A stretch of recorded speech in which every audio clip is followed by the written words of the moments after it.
নাটোরে 15 মে থেকে গুটি জাতের আম সংগ্রহ শুরু হবে।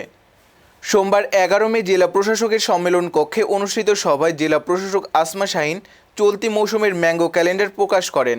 সে অনুযায়ী পর্যায়ক্রমে বিভিন্ন জাতের আম আগামী 10 আগস্ট পর্যন্ত সংগ্রহ করা যাবে। সবাই কৃত্রিমভাবে আম পাকানো ও অপরিপক্ক আম বাজারজাতকরণ বন্ধে কঠোর নির্দেশনা দেওয়া হয়। এ সময় কৃষি সম্প্রসারণ অধিদপ্তরের উপপরিচালক হাবিবুল ইসলাম খান, বাগান মালিক ও আম ব্যবসায়ীরা উপস্থিত ছিলেন। এদিকে 17 মে থেকে মুজাফফরপুরি এবং 25 মে থেকে বোম্বাই ও চায়না 3 জাতের লিচু সংগ্রহের সময় নির্ধারণ করা হয়েছে।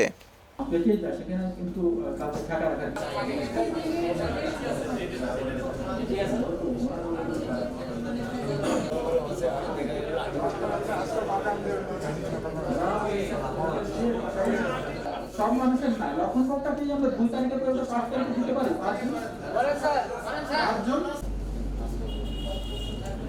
আচ্ছা, আম্রপালিও 15 জন দেওয়া আছে। আম্রপালি মানে আগে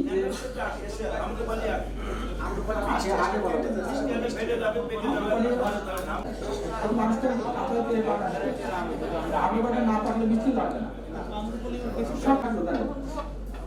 এরপরে মোহনভোগ পরিমাণে কম, 25 জুন দেওয়া আছে। 25 মোহন রাখতেও পারি খবর পেরে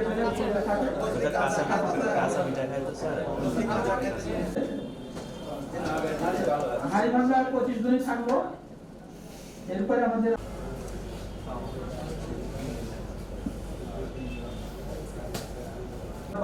এটা কিন্তু লেট আম, এই আমটা কিন্তু লেট ভ্যারাইটি।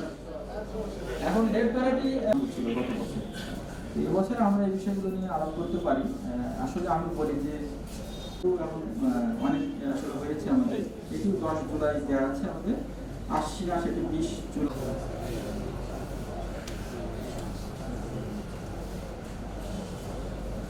ডিসি স্যারকে আবারও ধন্যবাদ।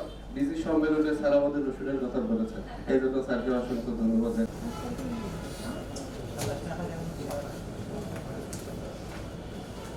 এগুলো আসলে সায়েন্টিফিক না, তারপরে আমরা চেষ্টা করি, কিন্তু বড় বড় খামারি যারা আছে তারা কিন্তু করে থাকে।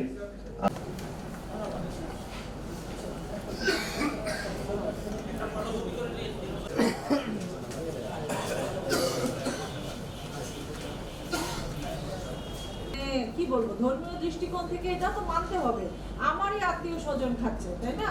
তো